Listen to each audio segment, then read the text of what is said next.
important, because in the hadith you'll not find the word sad, you'll find the word radam. Good. After he built it, he said, now blow with your bellows. Build a fire, blow with your bellows. And now he poured kittle, molten copper, on the barrier. And Masabo, who is the engineer here, will tell you it prevents rust. After the barrier was built,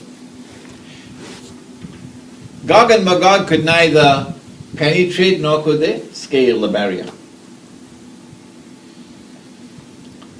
Then Zulkarnain said, هَذَا رَحْمَةُ مِنْ رَبِّي. This barrier is constructed successfully, but Allah has mercy from Allah.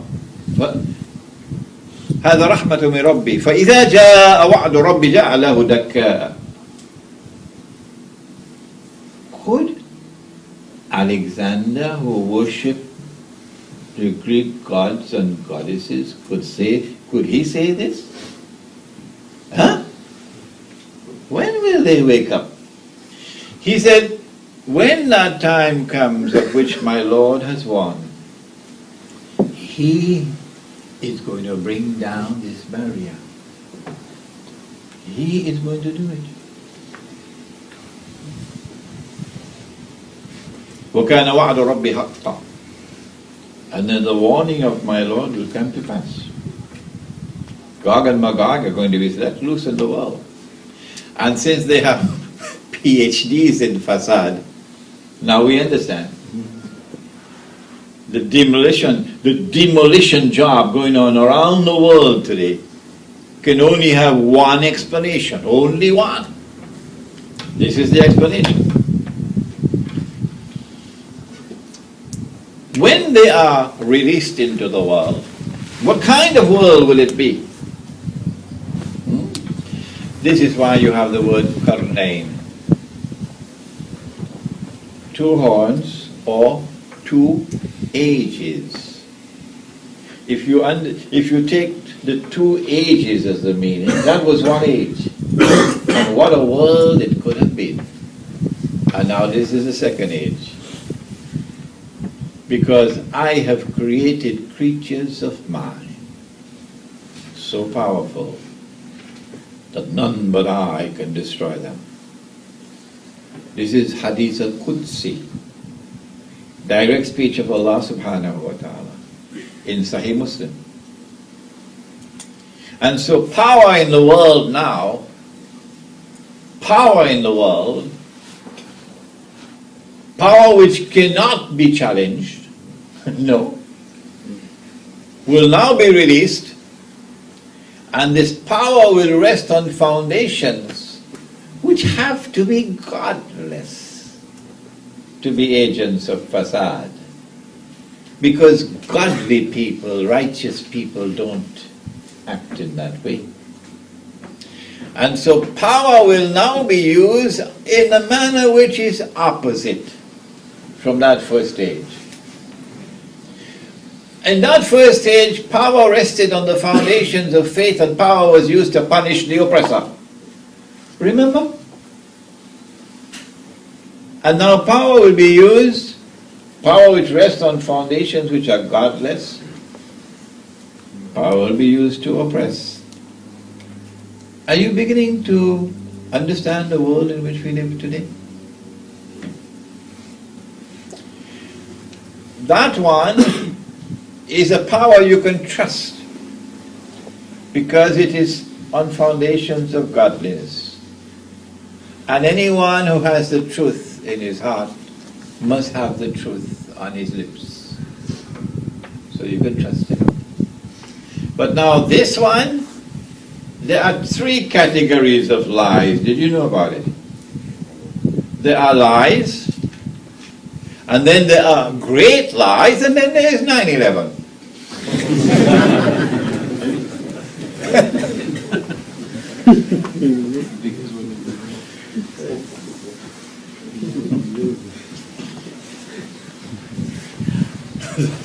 This is the world in which we now live. And then that one was one in which power, which rested on the foundations of faith, was used to protect those who have faith and who are righteous in conduct and assist them. And this is one which targets those who have faith and who are righteous in conduct and demonizes them and terrorizes them and sends them to a place called Guantanamo. Do you see the difference between the two? And now, what about the journey to the east? That one, even if these were a primitive people, but they were living in a land below which there is a whole basin of oil. And that precisely, of course, is Caspian Sea. Eh? Caspian Sea is a huge basin of oil. With Zulkarnain, he left them undisturbed because the human person was more valuable than the oil. But the new world of Gog and Magog says no. Human beings are like cockroaches. You don't have to bother of them. And this new world is essentially racist.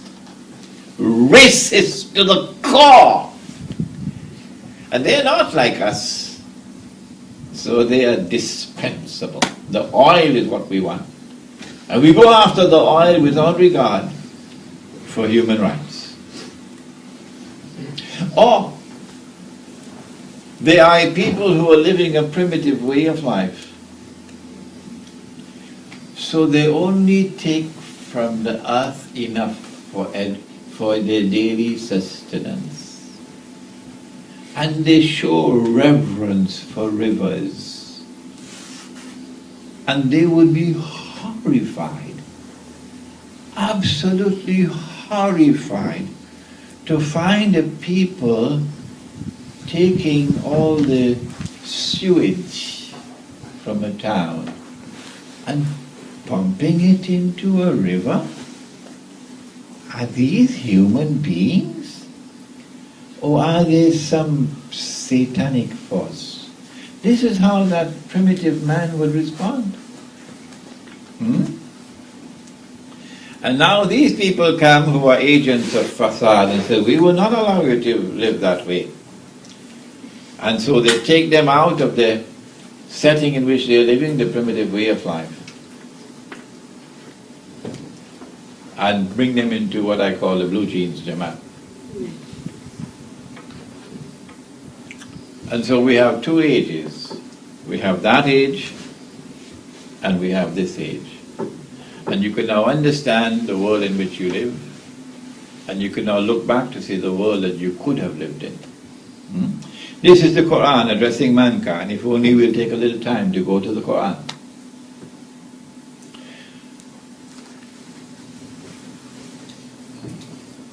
Have they been released? Or are they still behind the barrier? Nabi Muhammad alayhi salatu wasalam is asleep at the home of his wife Zainab radiallahu ta'ala anha. And he sees something in his sleep, and the hadith is in Sahih Bukhari, I think about 6-8 times. Different versions.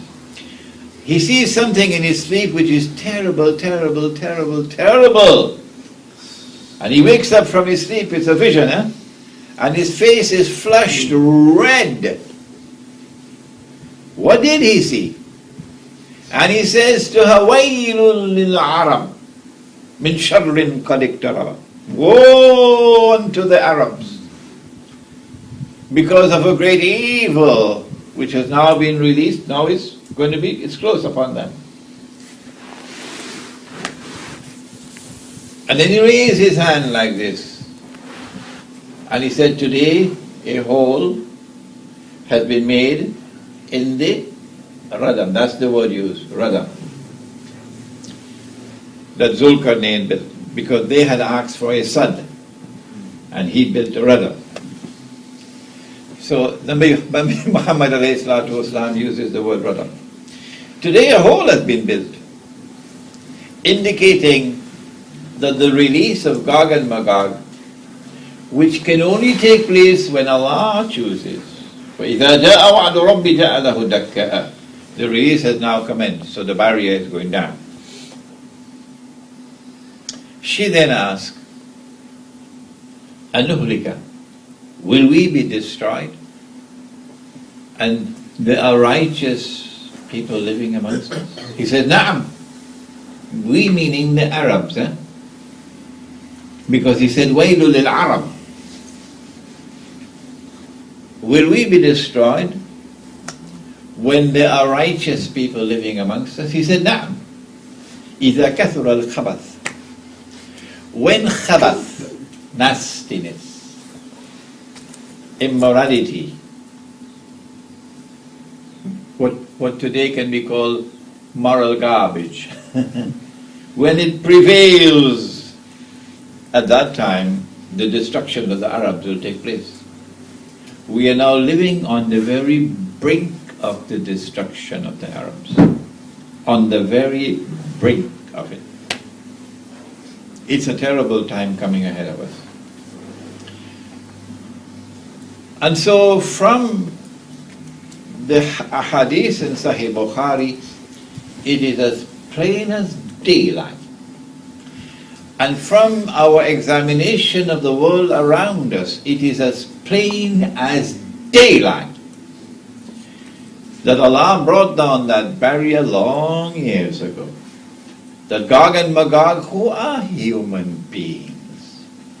So you can't recognize them by looking at them. You have to recognize them by their conduct, or you could use the word footprints, no? By their conduct. That's how you recognize them. They've been released long ago. But if you say they have not been released, then I have the right to ask, where is the barrier? You don't even need to travel to the Caucasus Mountains. There's something called the internet now. You may have heard of it. And something called Google Earth. And you could just, Imam, you could just type, and the Caucasus Mountains right there on the screen. And you could move around, you get the Dariel Gorge. And when you look, it's a big military highway now from Russia coming down south. Barrier is not there anymore. If you say that you cannot have your cake and eat it at the same time, if you say that Gog and Magog have not been released, the barrier is still there, which is the majority opinion, unfortunately. And I show no disrespect for my brothers, the learned scholars of Islam. That's not my style. I made a mistake once in Perth. I said, they're eating halwa. And then Perth scolded me, and I've not done it again. If you say that the barrier is still there, that they have not been released, and I explain to you why they say that, then we have the right to respectfully ask them, where is the barrier? And why are you not making an effort to go and search for such a historic construction which is in the Quran? If it is still standing there, how can you eat biryani for dinner and go to sleep? Huh? Why are we in this situation? I have been lecturing on the subject of Gog and Magog for more than 15 years now. When I started in New York, people looked at me and asked whether this man has come from Mars or Venus. You couldn't believe what it was like 15 years ago. Really. Because nobody was speaking on this subject. Nobody. And I am in the United States of America. And you got the whole world of Islam in New York, you know. Everybody there. Every single Muslim community of the world is present in New York. And here comes this curious fellow called Imran,